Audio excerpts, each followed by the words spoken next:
When people talk about air power, attention usually goes to stealth fighters and long-range bombers. But sometimes, the most important aircraft in an air force isn't the most powerful. It's the one that prepares pilots for the future. In recent years, Iran has been linked to a YAK-130-Inspired jet trainer, a compact aircraft designed to bridge the gap between basic training and frontline combat aircraft. While it may not dominate headlines like advanced fighters, its impact could be far more significant than it appears.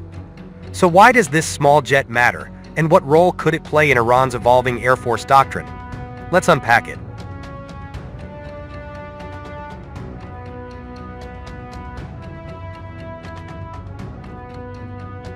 Advanced fighter jets are only as effective as the pilots who fly them. Modern aircraft demand high situational awareness, digital cockpit mastery, and complex sensor and weapon management. This is where advanced jet trainers come in. Aircraft like the Russian YAK-130 are designed to simulate the handling, avionics, and mission profiles of modern fighters at a fraction of the cost. For countries modernizing their air forces, these trainers are critical stepping stones. Iran's interest in a YAK-130 style platform reflects a recognition that pilot training is a strategic capability, not just a support function.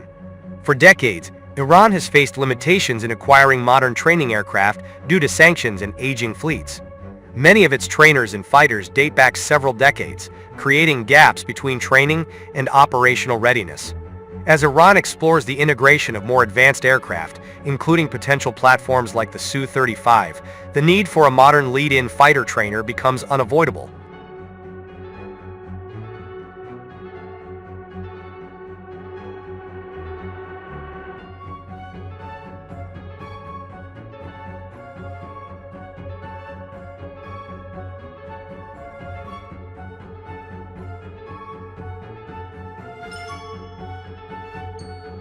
A domestically produced or locally adapted YAK-130-Inspired jet helps close this gap, allowing pilots to transition more smoothly to advanced fighters without excessive flight hours on expensive frontline aircraft. The YAK-130 design philosophy is about flexibility. Such aircraft typically feature fly-by-wire control systems, glass cockpits with multifunction displays, simulated radar and weapon systems, and high maneuverability. For Iran, adapting this concept means creating an aircraft that can serve multiple roles, not just training, but potentially light attack, close air support, and air policing. This dual-use approach maximizes value while minimizing costs. If Iran integrates advanced fighters, such as the Su-35, pilot readiness becomes a decisive factor. A YAK-130-inspired trainer can replicate high angle of attack flight, digital avionics workflows, and combat maneuvering scenarios. This reduces the learning curve for pilots transitioning to more complex aircraft. It also preserves the operational lifespan of frontline fighters by shifting training hours to cheaper platforms.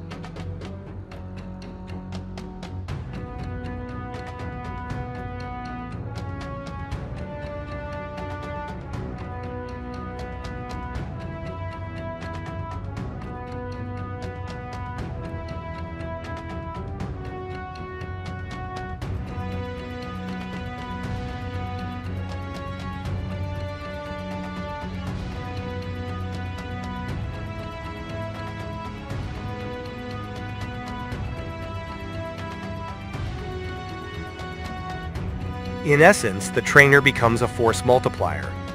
Iran's air doctrine emphasizes asymmetric solutions. Rather than matching regional air forces numerically or technologically, Iran seeks cost-effective ways to maintain deterrence. A light trainer fighter fits perfectly into this model, affordable to operate, suitable for domestic production, and effective against low-intensity threats. In regional scenarios, such aircraft can perform patrols, reconnaissance, and limited strike missions, freeing advanced fighters for higher priority roles. Of course, this jet is not a replacement for true multi-role fighters. It lacks heavy payload capacity, advanced stealth features, and long-range strike capability. But that's not its mission. Its strength lies in preparation, flexibility, and sustainability areas often overlooked in discussions about air power. Iran's YAK-130-inspired jet may be small, but its strategic impact could be significant. By improving pilot training, supporting future fighter integration, and adding a flexible light combat option. This aircraft strengthens Iran's air force from the ground up.